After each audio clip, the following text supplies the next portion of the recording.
प्रेक्षकांनो, आज अर्जुनच्या सासूबाईने येऊन अर्जुनला हसवलंय बरं का. गंमत आहे ती कशी पुढे बघा. आता विमल कल्पनाताईला म्हणत असते, कारण अर्जुन तिथून न बोलता गेलाय ना सायलीशी. विमल म्हणते, लक्षात येत आहे का वहिनी, तुम्ही प्रताप सरांचा राग कसा काढता? हा प्रश्न पूर्णाईचा राग काढण्यासाठी नाहीये. अर्जुन दादाचं काहीतरी बिनसलेलं दिसतंय बरं. कल्पनाताई म्हणतात, हो का ग सायली? अगं, नवरा बायकोचे वाद एकमेकांनी आपापसातच मिटवायचे असतात आणि तू जितकी तुझ्या नवऱ्याला ओळखतेस ना, तितकं दुसरं कोणीही ओळखत नाही.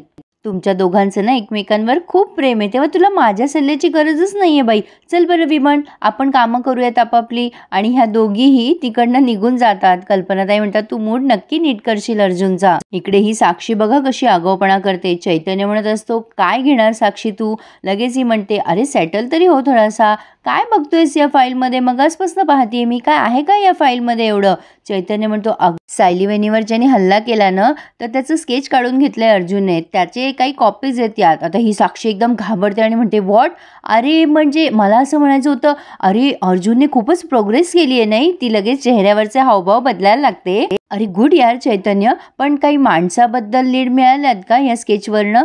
आता हा चैतन्य म्हणतो, साक्षी म्हणते, आय जस्ट होप तो माणूस लवकर सापडावा. लगेच चैतन्य म्हणतो, हो म्हणजे काय, सापडणारच, लवकरात लवकरच सापडणार. आणि आता साक्षीचे धाबे दणाळून सोडले चैतन्यानी. पुढे आपण बघतोय सायली इतकं पुढे पुढे करत असते अर्जुनच्या. सर तुम्ही बाहेर चालला आहात का? हे घ्या, हा टी शर्ट घाला, हा छान दिसतो तुम्हाला.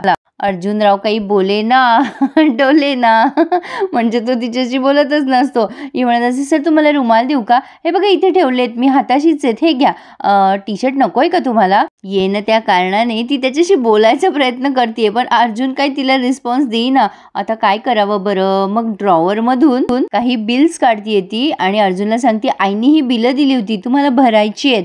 पण अर्जुन तरीही काहीच बोलत नाही आणि पुस्तक घेऊन वाचत बसतो. सायली बिचारी मनात विचार करते, ह्यांचा राग काढू तरी कसा? आणि मग ती पुन्हा म्हणते, अहो औषधं, अहो विसरलेच हो मी, अहो औषधं राहिलीत ना घ्यायची माझी. अर्जुन हळूच म्हणतो, तुमचा डोस संपलाय सगळा आता. सायली म्हणते, अरे संपले का? बरं. आता ती ते पुन्हा जागेवर ठेवते आणि मग म्हणते, अहो सर, मी ना तुम्हाला सांगायलाच विसरले. अहो ती काय सांगत होती माहितीये का? तिच्या बाजूला ना एक ताई राहतात, तिचा नवरा ना तिच्यावर चिडला होता म्हणे आणि गाल फुगवून बसला. मग त्या ताईने काय केलं माहितीये का? त्याच्या आवडीचं जेवण बनवलं. तिला असं वाटत होतं ना तिच्या नवऱ्याने तिच्याशी बोलावं, हसावं त्याच्याकडे बघून, पण तरी तो बोलेच ना. म्हणून तिने काय केलं, त्याच्या आवडीचा स्वयंपाक केला. पण टेन्शनमध्ये भाजीत मीठ जास्ती झालं आणि वरण अळणी झालं आणि अशाने नवरा आणखीनच फुगून बसला. सायली हसत असते, पण आता अर्जुन काही बोले ना. सायलीला कळेच ना आता करावं तर काय करावं बाई. आता इकडे हे साक्षी आणि चैतन्य पुन्हा मध्ये दाखवलेत. साक्षी मुद्दाम चैतन्याला विचारायचा प्रयत्न करत असते, आणखीन काही क्लू मिळाले का रे या माणसाबद्दल? ते म्हणजे लवकर पकडायला हवा ना तो. चैतन्य म्हणतो, काय ग साक्षी, एरवी तूच मला म्हणत असतेस की हे असले विषय काढू नकोस आणि आता तूच आपल्या ह्या छान रोमॅन्टिक डेटची अशी वाट लावतेस यार. साक्षी म्हणते, अरे हो खरंच की, सॉरी नाही मी आज विसरले. साक्षात चैतन्य गडकरीने माझ्यासाठी वेळ काढलाय. आता फक्त तू आणि मी. आणि मग ही साक्षी मनातल्या मनात विचार करते, तुझ्याशी काही प्रेमाच्या गप्पा मारायला येत नाही मी इथे. ते स्केच कसंही करून मला मिळवायलाच हवं. आता अण्णांना कळेल त्यांचा हा स्टंट किती महागात पडलाय आम्हाला. आणि आता तिनं प्रेक्षकांनो तिथे केचपची बाटली असते सॉसची, आणि ती सॉसची बाटली घ्यायचा प्रयत्न करते. आणि आता इकडे पुन्हा अर्जुन सायलीचं दृश्य दाखवलंय. अर्जुन सायलीला म्हणत असतो, कुसुमताईच्या नावावर तुम्ही का खपवताय हे सगळं? मिसेस सायली, मला प्रोफेशनल खोटे विटनेससुद्धा ओळखता येतात आणि तुम्हाला तर खोटंच बोलता येत नाही, मग कशाला प्रयत्न करताय? सायली काही बोलणार तेवढ्यात अर्जुन म्हणतो, हे बघा मिसेस सायली, माझ्यामुळे तुम्हाला माझ्या घरच्यांशी खोटं बोलावं लागतंय. याचं खूप मोठं कर्ज आहे माझ्यावर, सो प्लीज ते आता जास्ती वाढवू नका. काय म्हणतात तुमच्या शब्दात ते ओझं, त्या कर्जाचं ओझं वाढवू नका प्लीज.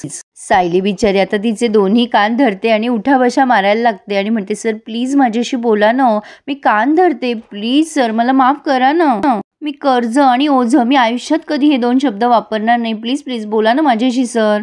तुम्ही हवं तर मला गडबड घोटाळा म्हणा. नाही, मी हॉस्पिटलचा खर्च लिहिण्याच्या बाबतीत गडबड घोटाळाच केलाय, पण सर प्लीज माझ्याशी बोला ना सर. प्लीज बोला ना. प्रेक्षकांनो, सायलीची काय एवढी तगमग होतीये, अर्जुन तिच्याशी बोलत नाहीये. तर आता हा बाथरूममध्ये निघून गेलाय. ही सायली म्हणत होती, सर बोला ना माझ्याशी प्लीज, सॉरी ना सर, बोला ना हो माझ्याशी. इतकी गोड बोलते ना प्रेक्षकांनो, आणि तिचा चेहरा एकदम बारीक झालाय. आणि इकडे आता ही साक्षी चैतन्याचं लक्ष नसताना मुद्दाम तो केचप तिच्या ड्रेसवर सांडून घेतीये आणि मग मोठ्याने कांगावा करते. Oh oh my god, sorry sorry यार, सॉरी. आता चैतन्य म्हणतो, ओ ठीक आहे पॅनिक नको होऊस, थांब थांब, काय काय धुवून येतेस का तो ड्रेस. आता ही म्हणते, नाही नाही तू टिश्यू आण ना प्लीज लवकर. आता चैतन्याला टिश्यू आणायच्या बहाण्याने हिने पटकन त्या फाईलमधनं एक कॉपी उचलली आहे आणि तिच्या पर्समध्ये टाकली आहे. चैतन्य वळतो टिश्यू देण्यासाठी, पण चैतन्याच्या लक्षात येतं प्रेक्षकांनो, पण तेही अर्धवट नेहमीप्रमाणे. चैतन्य साक्षीला म्हणतो, काय ग साक्षी, पर्समध्ये काय ठेवत होतीस तू आत्ता. साक्षी घाबरते आणि म्हणते, अरे कुठे काय, ते टिश्यू शोधत होते मी. टिश्यू असतो ना कधी कधी माझ्या पर्समध्ये, तोच बघत होते मी आहे का. चैतन्य म्हणतो, ओ अच्छा असं होय. पण आता पुढे उगाच सस्पेन्स क्रिएट करायचा ना म्हणून काहीतरी दाखवलंय. चैतन्य म्हणतो, पण मला कळालंय तुला काय हवंय ते, म्हणजे काय पाहिजे होते ते कळालंय. आता साक्षी म्हणते, काय काय काय पाहिजे होते चैतन्य मला. साक्षी, तुला माझ्याकडून एक नवीन कोरा ड्रेस हवाय ना. आय नो, मला समजलंय तुला ड्रेसच हवाय ना. आणि हा हसायला लागतो आणि मग साक्षी पण हसायला लागते आणि म्हणते, हो अच्छा हो, ते तर हवाच आहे, म्हणजे हवाच आहे मला ड्रेस तुझ्याकडनं. चैतन्य म्हणतो, मिळणार तुला ड्रेस, नक्की मिळणार. चल आपण आता सँडविच एन्जॉय करूया. आणि दोघंही पुन्हा सँडविच खायला लागतात. आता साक्षी मनातल्या मनात बोलते, अण्णा तुमची एक चूक आपल्याला किती महागात पडणार आहे तुम्हाला कळत नाही आहे. आता तो अर्जुन सुभेदार आपल्यापर्यंत पोहोचेलच. पण आता इकडे ह्या कल्पनाताईंनी नाश्ता वाढलेला असतो. ते अश्विनला विचारत असतात, तू केव्हा येणार आहेस हॉस्पिटलमधून. अश्विन म्हणतो, मम्मा मी येईल लवकर. प्रतापराव म्हणतात, पूर्णाई आणि अस्मिता कुठे, त्या नाही आल्यात नाश्त्याला. विमल म्हणते, अस्मिताताई बाहेर गेलाय. कल्पनाताई म्हणतात, अहो पूर्णाई म्हटल्यात की मी नंतर नाश्ता करेल. मग आता हे प्रतापराव म्हणतात, मला दे ग, भूक लागली आहे मला. मग सायलीला नाश्ता आणायला सांगतायत त्या, अगं उपमा आण लवकर. तेवढ्यात अर्जुनराव येऊन बसलेत तिथे. कल्पनाताई विमलला म्हणतात, विमल अगं अर्जुनसाठी सुद्धा काहीतरी नाश्ता वगैरे आण बरं. सायली म्हणते, अहो नाही आई, मी यांच्यासाठी ना जरा वेगळा नाश्ता केलाय. सगळेच जण सायलीकडे बघायला लागतात. आता काय नाश्ता केला असेल हिने. सायली म्हणते, आणते मी पटकन. या दोघीच्या दोघी ओरडतात या कल्पनाताई आणि विमल, अरे बापरे वेगळा नाश्ता. आणि अर्जुनसाठी पास्ता, मॅगी आणि गार्लिक ब्रेड, सँडविच असं बरंच काही बनलंय प्रेक्षकांनो, विथ कॉफी.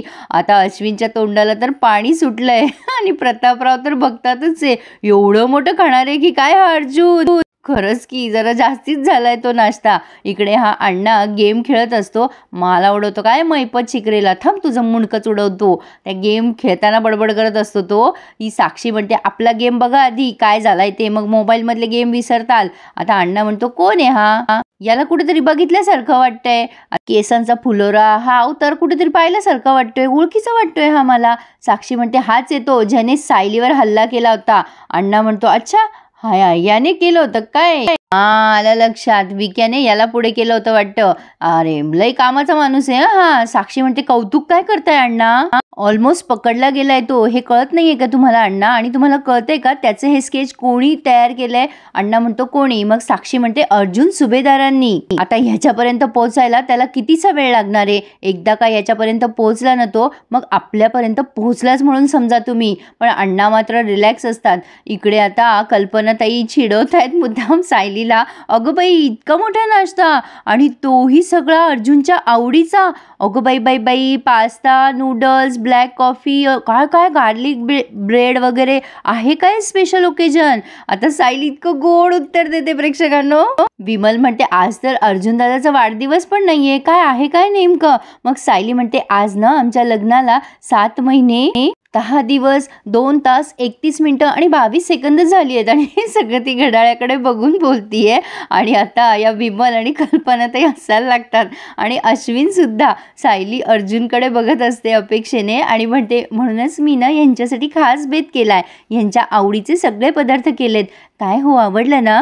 सायली बोलते फार गोड प्रेक्षकांनो. प्रतापराव नुसते बघतच राहिलेत. अर्जुनराव मात्र अजून काही बोलत नाहीये सायलीची, पण पुढे बघा कशी मजा आली. आता 2 मिनिटं हे अण्णाचं दाखवलंय सीन त्यांनी. अण्णा मोठ्या मोठ्याने हसत असतो. साक्षी चिडते त्यांच्यावर आणि म्हणते, अण्णा तुम्ही हसताय, तुम्हाला कळतंय का तुम्ही काय केलं? आधी त्या आश्रमात बॉडी पुरलीत, मग सायलीवर हल्ला केला. अण्णा या परिस्थितीचा सिरियसनेस का कळत नाहीये तुम्हाला? आता अण्णा म्हणतो, अगं तू जे काय बोलली ना आता ते मला काही कळलेलं नाहीये, पण हे ज्याचं चित्र आहे ना तो स्वतः सुद्धा ओळखणार नाही त्याला दाखवलं तर. आणि मग अर्जुन काय, त्याच्या बापाला पण कळणार नाही हा हल्लेखोर कोण आहे ते. कळलं का तुला? आज प्रतापरावांनी टॉन्ट मारला बाबा एकदाचा. मी वाटच बघत होते कधी बोलतील. आता प्रतापराव म्हणतात, काय तुमची एक एक थेर आहे, आम्ही या वयात फक्त आमच्या कामावर लक्ष केंद्रित करत होतो. कल्पनाताई म्हणतात, अहो पण हे किती गोड आहे सगळं, तुम्हाला तर बाई आपल्या लग्नाचा वाढदिवस सुद्धा लक्षात राहत नाही. प्रतापराव म्हणतात, ते काही महत्त्वाचं आहे का आता?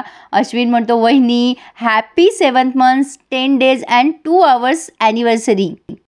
कल्पनाताई म्हणतात, अरे बाबा ते वरचे 31 मिनिटं आणि 22 सेकंद विसरला की काय तू? आणि ह्या हसायला लागतात. आणि विमल म्हणते, बघा ना, बघता बघता यांच्या लग्नाला 7 महिने उलटून गेलेत. 7 महिने कसे गेले कळलंच नाही ना. कल्पनाताई म्हणतात, हो ग खरंच की. आता अर्जुनला एकदम धस्स झाल्यासारखं झालंय. कल्पनाताई म्हणतात, अगं बाई तुमच्या 7 महिन्याचं सेलिब्रेशन काय असेल ना ते तुम्ही करा बरं, पण तुमच्या लग्नाला जेव्हा 1 वर्ष पूर्ण होतील ना तो दिवस मात्र धूम धडाक्यात साजरा करायचा बरं आपण. पण अर्जुन मनात विचार करतोय, तो दिवस तर आमच्या रिलेशनचा शेवटचा दिवस असेल. आता फक्त त्याला 5च महिने राहिलेत आणि याला ठसका लागतोय जोरात. आणि मग कल्पना देते, अगं पाणी दे त्याला, पाणी दे. काय झालं रे अर्जुन? हे प्रतापराव सायली म्हणते, वर बघा वर, सावकाश सावकाश, तुमची सासू आली बघा वर. अर्जुन म्हणतो, काय माझी सासू? ते आपण वर बघतो, कुठे सासू? याला वाटतं खरंच आली. आणि मग सायली म्हणते, अहो म्हणजे आम्ही आश्रमात असताना कोणाला ठसका लागला ना की मधुभाऊ हेच म्हणायचे, वर तुझी सासू बसली आहे. म्हणजे वर पाहिल्याने ठसका जातो ना. पण हे सगळं भारी आवडलंय सगळ्यांनाच आणि सगळेच हसायला लागतात. आणि अर्जुनच्या चेहऱ्यावर पण मग गोड हसू येतच. सायलीने शेवटी त्याला मनवलंच. प्रेक्षकांना छान दाखवलंय शेवटचा प्रसंग. आणि इथे त्यांनी हा रिव्ह्यू पूर्ण केलाय. सायलीला पण खूप बरं वाटतंय फायनली अर्जुन हसलाय म्हणून. पुढे आपण बघतोय बाथरूममध्ये नळ लिकेज झाला. यांचेच कसं काय नळ लिकेज होतात कोणास ठाऊक. पण आता भिजलेली सायली बघून अर्जुनला फार भारी वाटतंय. सायली म्हणतात, सर नुसतं बघू नका ना, धरा ना हे. आता अर्जुन तो पाईप धरतोय. सायली ओली झालेली असते. ती म्हणते, सर मी बाहेर जाऊन कपडे बदलवते हं. आणि तेवढ्यात बाहेर ही अस्मिता आलेली असते आणि अर्जुन आतनं ओरडत असतो, अहो मिसेस सायली झाला नाही का तुमचं अजून? आणि अस्मिता विचार करते, हे दोघं नवरा बायको असे परक्यासारखे का वागताय? अरे देवा, आता हिला काही कळेल का? प्रेक्षकांनो, यांचं कॉन्ट्रॅक्ट मॅरेज आहे. हे भिंग कधी ना कधी फुटणारच आहे. कारण त्या जोगतिनीने पण सांगितलं की खरं बोलून टाका, नाहीतर मन दुखावली जातील. काय वाटतं तुम्हाला? इतक्यात हे कळेल का? मला नाही वाटत कळेल, पण बघूयात कधी कळेल. पण आजचा रिव्ह्यू आवडला ना मग प्लीज लाईक करायला मात्र विसरू नका हं. कारण ठरलं तर मग या मालिकेचे डेली आणि डिटेल रिव्ह्यू फक्त ऐका आपल्या चॅनलवर, तेही माझ्या आवाजात. तर प्लीज प्रेक्षकांनो, subscribe my channel and enjoy my all reviews. धन्यवाद.